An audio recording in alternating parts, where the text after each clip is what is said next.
The humiliation burned hotter than any fire. I could still feel the sting of the accusations, the weight of their judgment, even though I hadn't done anything wrong. They stood there, smug and self-righteous, convinced of their superiority, their voices echoing in my ears long after they had left.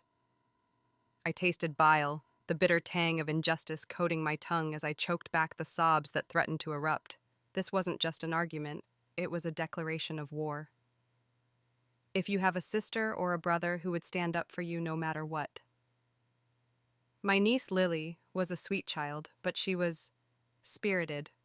7 years old, bright as a button, but with a tendency to push boundaries, a trait that often landed her in minor squabbles with other kids. She needed glasses. She'd had them for about a year. They were bright pink, her favorite color, and she was fiercely proud of them. She even slept with them on sometimes.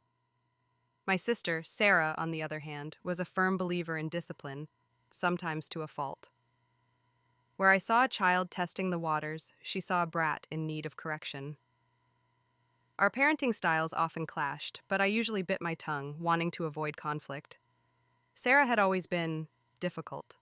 Growing up, she was the golden child, the one who excelled at everything, while I, Ella, was always in her shadow.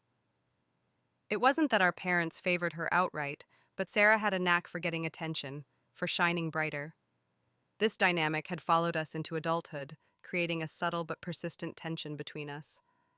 The incident happened during a family barbecue at my parents' house. Lily, as usual, was running around with her cousins, full of energy. I was in the kitchen helping my mom prepare the food when I heard a commotion outside. Shouting, followed by Lily's unmistakable wail. I rushed out, my heart pounding in my chest, to find Sarah standing over Lily, who was sobbing hysterically, her glasses lying in pieces on the patio. Sarah's face was a mask of cold anger. She was being disrespectful, she snapped, her voice sharp and unforgiving. Disrespectful? A 7-year-old? I knelt beside Lily, gently picking up the broken pieces of her glasses.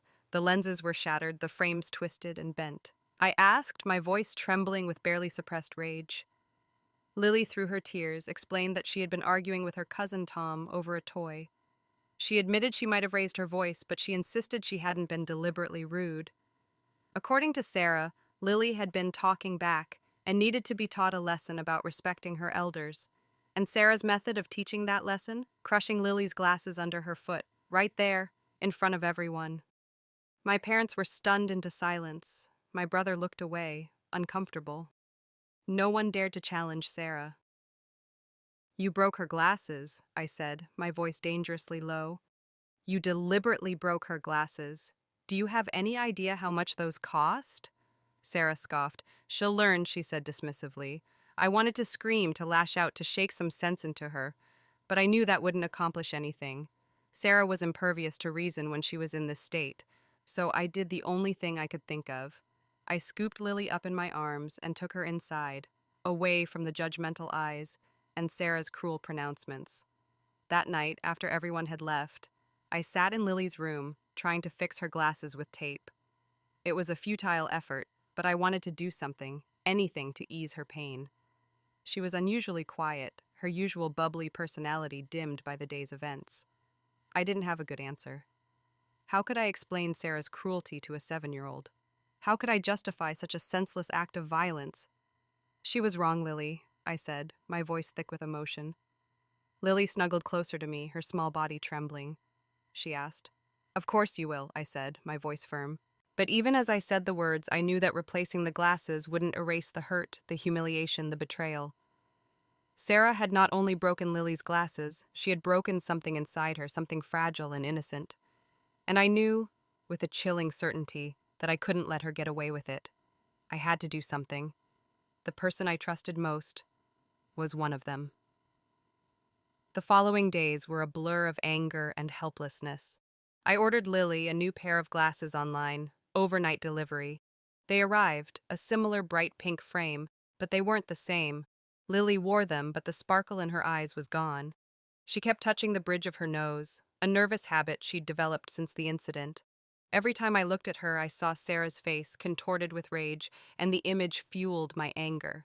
I tried talking to Sarah, reasoning with her, explaining how much she had hurt Lily, but she refused to listen. She doubled down on her actions, insisting that she had done nothing wrong, that Lily needed to learn respect, and that I was just coddling her. "You always were too soft," she sneered, her words like knives. Her words stung, hitting a raw nerve. It was true, I had always been the peacemaker, the one who avoided conflict. But this wasn't just a disagreement. It was an act of cruelty, and I couldn't let it slide. I spoke to my parents, hoping they would intervene, but they were reluctant to get involved. They didn't want to cause a rift in the family, they said. They suggested I just let it go, that Lily would forget about it eventually. But I couldn't forget. I couldn't ignore the injustice, the pain in Lily's eyes. Every night I lay awake, replaying the scene in my head, each time feeling the anger and frustration rising within me. Sleep offered no escape, only nightmares filled with shattered glass and Sarah's mocking laughter. I started avoiding family gatherings, unable to face Sarah and her smug superiority. The tension between us was palpable, a thick wall of resentment that threatened to suffocate me. I felt isolated, alone in my anger. My brother, usually a voice of reason, told me to let it go. But family shouldn't treat each other like this. Family should offer support and understanding, not inflict pain and humiliation.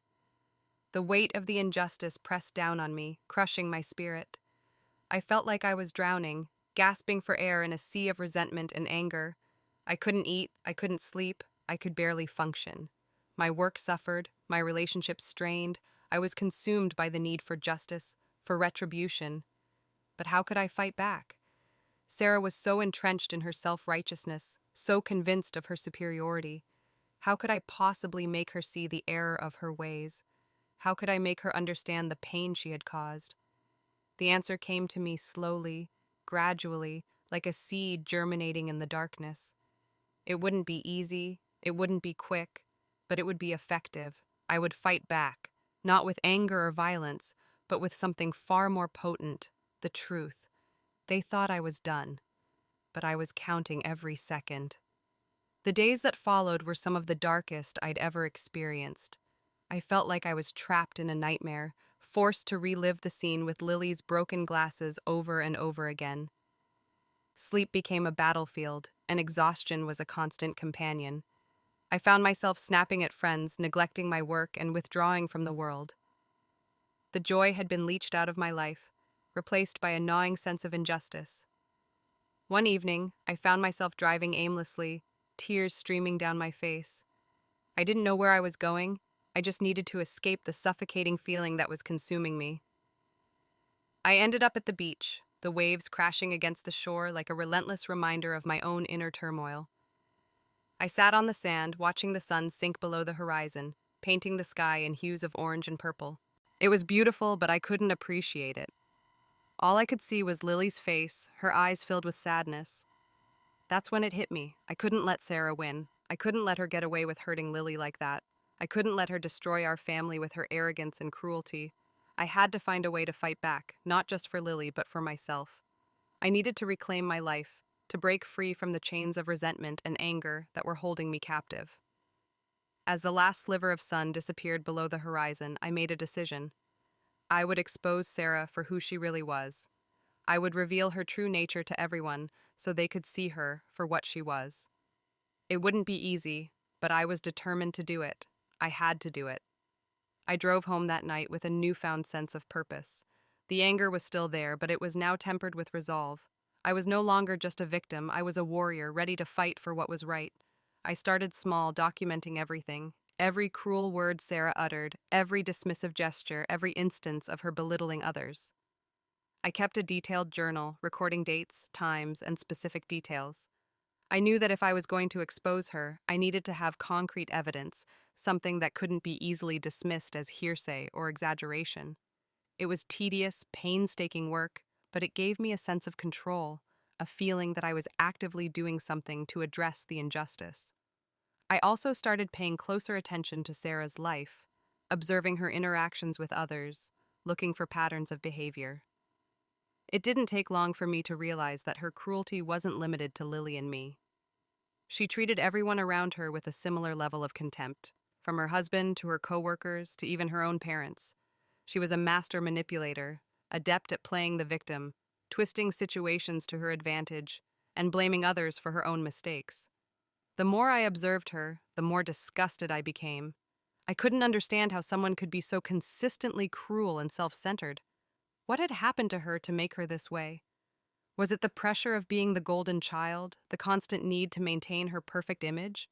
Or was it something deeper, something more sinister? I knew I was walking a dangerous path, that my actions could have serious consequences. If Sarah discovered what I was doing, she would undoubtedly retaliate, and I wasn't sure I was prepared for the fallout. But I couldn't turn back now. I had come too far, invested too much. I owed it to Lily, and to myself, to see this through to the end. It was a lonely journey. I couldn't confide in anyone, fearing that they would betray me or try to talk me out of it. My brother, who had always been my confidant, was now firmly on Sarah's side, convinced that I was overreacting. My parents, too, remained neutral, unwilling to take sides in what they saw as a petty sibling squabble. I felt like I was standing on the edge of a precipice with no one to catch me if I fell. It was terrifying, but also exhilarating. I was finally taking control of my life, refusing to be a victim any longer. I was ready to face Sarah, to confront her with the truth, and to expose her for who she really was. The exact day they tried to end me, I exposed the truth. One afternoon, I was sifting through some old family photos, looking for a picture of Lily to put in a scrapbook.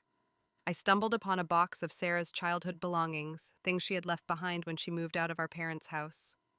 Curiosity piqued, I started rummaging through the box. There were old school projects, report cards, and trophies, all testaments to her academic and athletic achievements. But then I found something that made my blood run cold. A small, leather-bound diary. I hesitated for a moment, feeling a pang of guilt. Reading someone's diary felt like a violation of privacy, but I couldn't resist the urge to open it. What secrets did Sarah hold within those pages? What darkness had she been hiding all these years? I opened the diary, my hands trembling slightly, and began to read. What I discovered was far more disturbing than I could have ever imagined. It was all there, in her own words, the meticulously planned manipulations, the calculated acts of cruelty, the utter lack of empathy. It was a chronicle of a sociopath in the making, a glimpse into the mind of someone who derived pleasure from inflicting pain on others. As I turned the pages, I felt a growing sense of horror. How could I have been so blind? How could I have failed to see the darkness that lurked beneath Sarah's perfect facade? It was all there, laid bare in her own handwriting, the evidence of her twisted nature. But what shocked me the most was the entry about Lily. It was a detailed account of the barbecue incident, but it was written from a completely different perspective. In Sarah's version of events, Lily was not an innocent child who had been unfairly punished. She was a rebellious brat who had deliberately set out to disrespect her elders. As I read those words, I felt a surge of rage so intense that I thought I might explode. How dare she? How dare she twist the truth like that? How dare she portray Lily as the villain when she was the one who had committed such a heinous act? In that moment, I knew that I had to act, and act fast. Sarah's diary was the smoking gun, the proof I needed to expose her for who she really was. But I also knew that she would do everything in her power to discredit me, to portray me as a jealous and vindictive sister who was simply trying to ruin her life. I had to be smart, I had to be strategic, and I had to be prepared for anything. Their biggest weakness? They thought they were untouchable. The diary became my Bible, my weapon.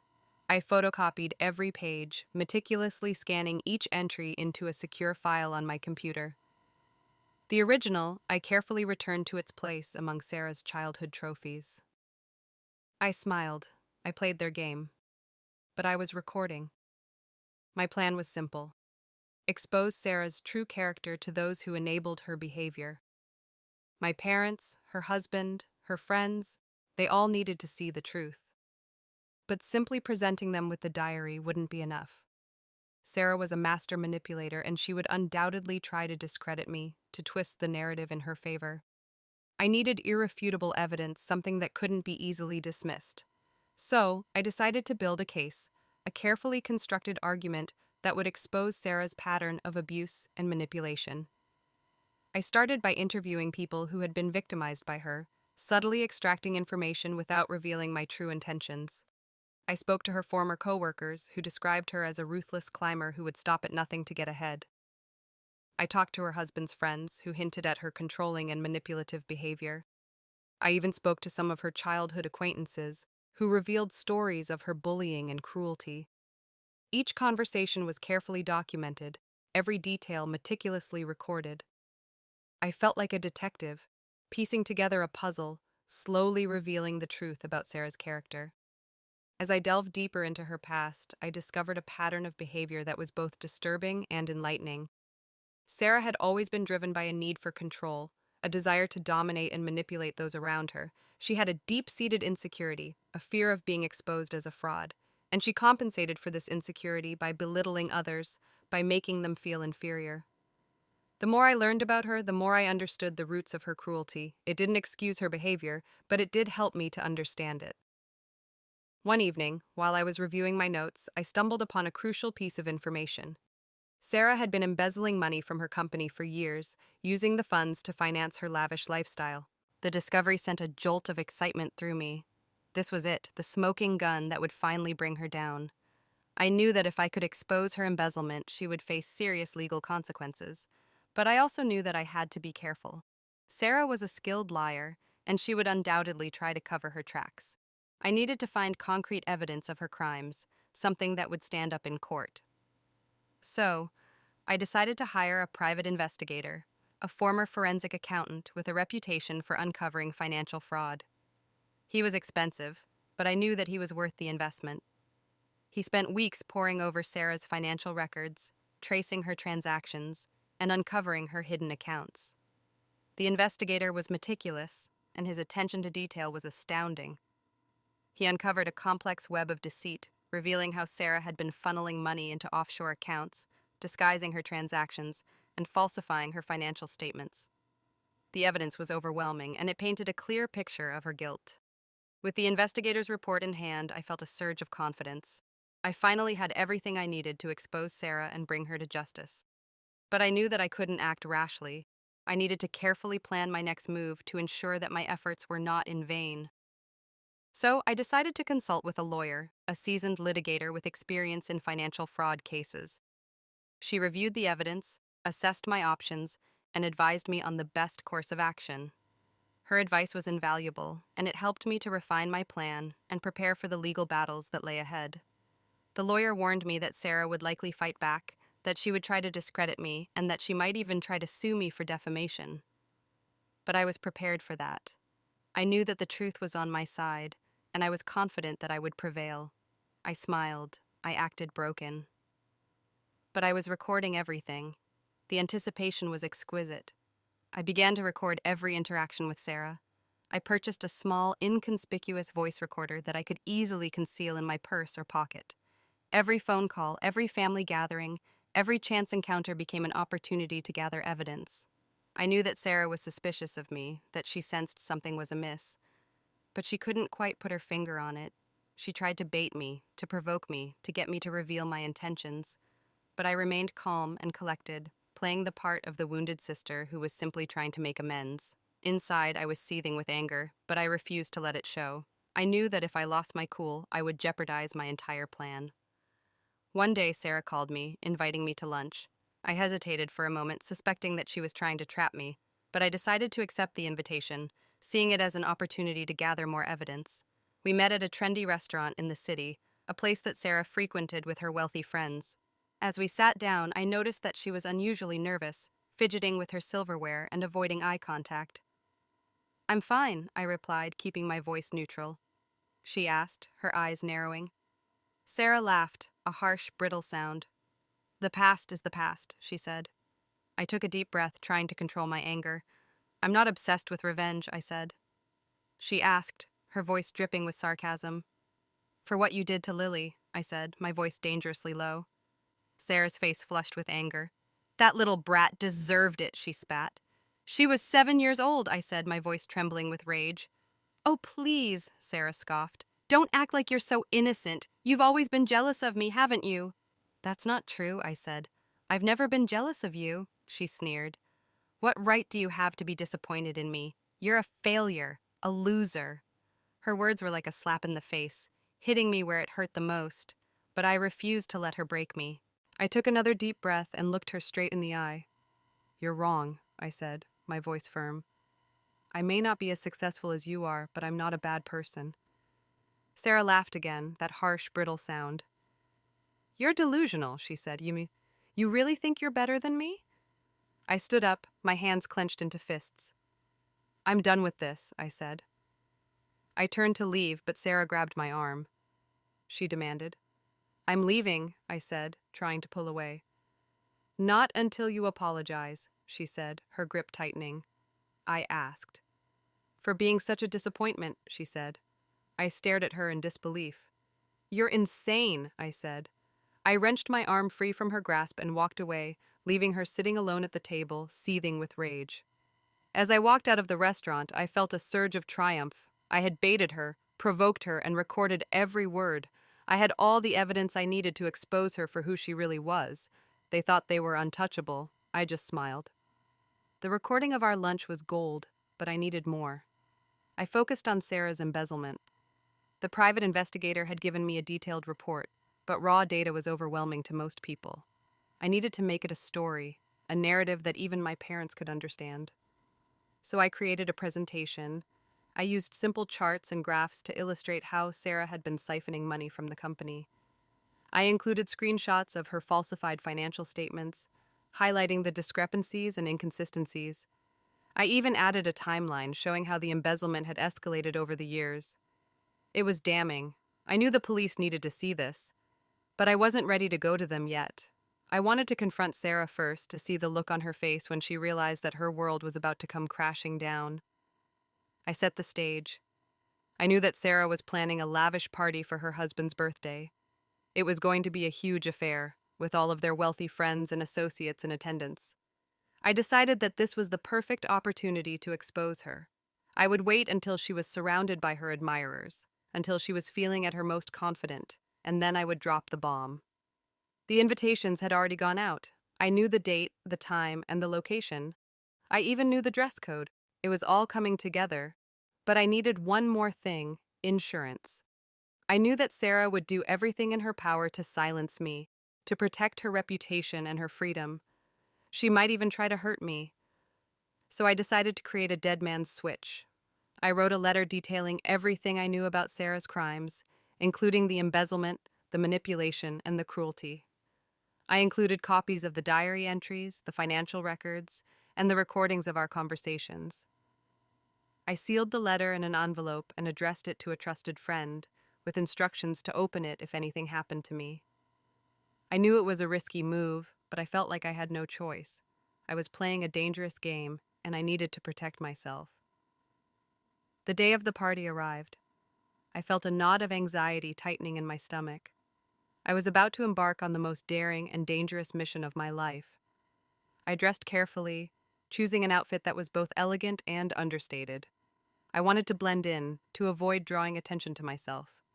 I arrived at the party a few minutes late, just as the guests were starting to mingle.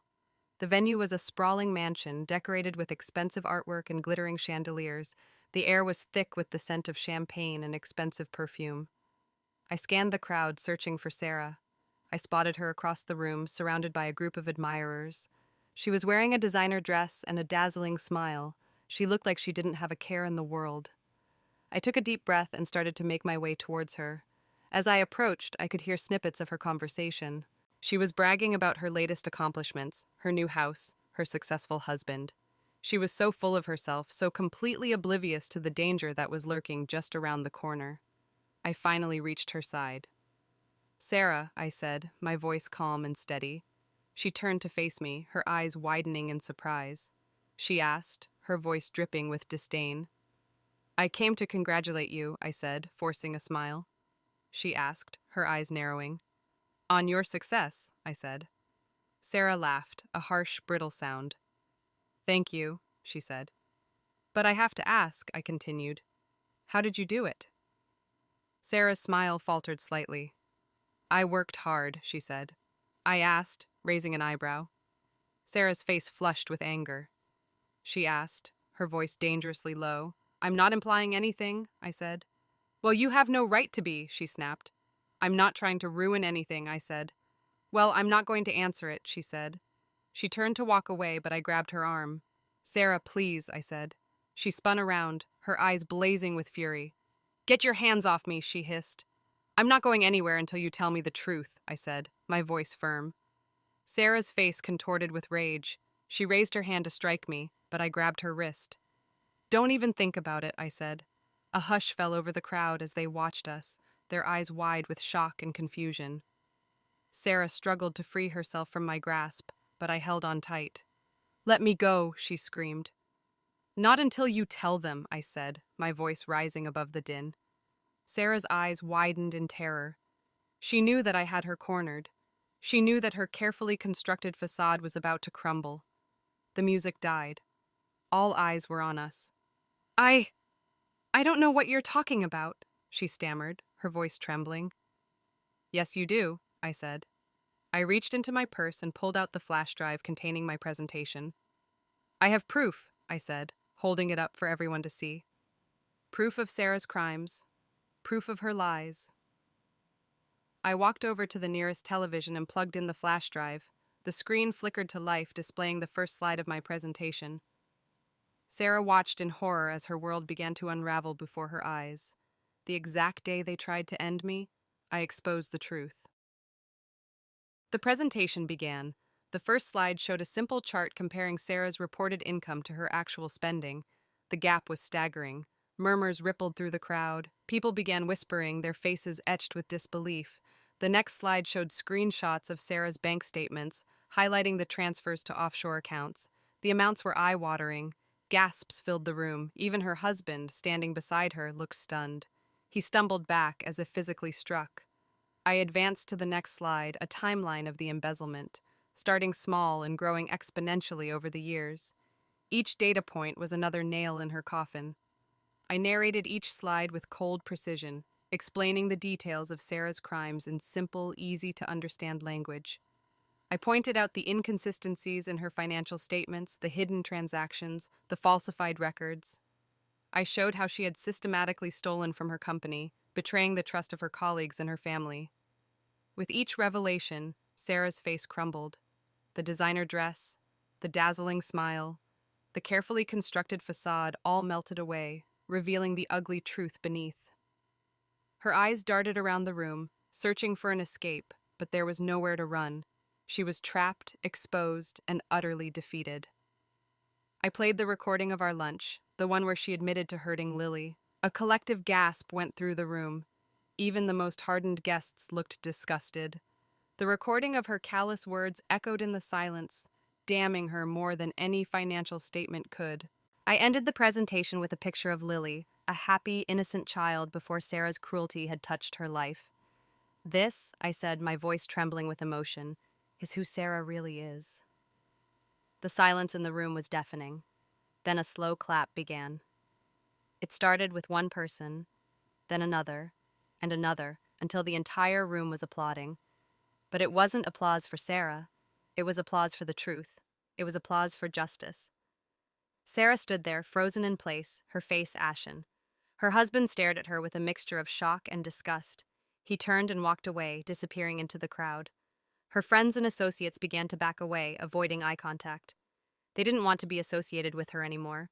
They didn't want to be tainted by her crimes. Within minutes, she was alone, abandoned, and utterly humiliated. The police arrived shortly after, summoned by one of the guests. They took Sarah into custody, leading her away in handcuffs. As she was escorted out of the mansion, she turned to look at me, her eyes filled with hatred. But I didn't flinch. I just smiled. In the days that followed, Sarah's world fell apart. She was charged with multiple counts of embezzlement, fraud, and forgery. Her company fired her. Her husband filed for divorce. Her friends deserted her. She lost everything. The media had a field day, splashing her story across every newspaper and television screen. She became a pariah, a symbol of greed and corruption. The lawsuit I had feared never materialized. She was too busy trying to avoid prison. I watched it all unfold from a distance, feeling a sense of closure that I hadn't thought possible. The pain I had carried for so long finally began to subside. Lily was healing, slowly but surely. My parents finally understood. They saw Sarah for who she truly was. They saw what she had done. In the end, justice was served. Not in a dramatic movie scene, but in the slow, grinding wheels of the legal system and the court of public opinion. They lost everything. I just smiled. Revenge isn't sweet, it's necessary. Would you have done the same? Let me know in the comments. Subscribe for more justice.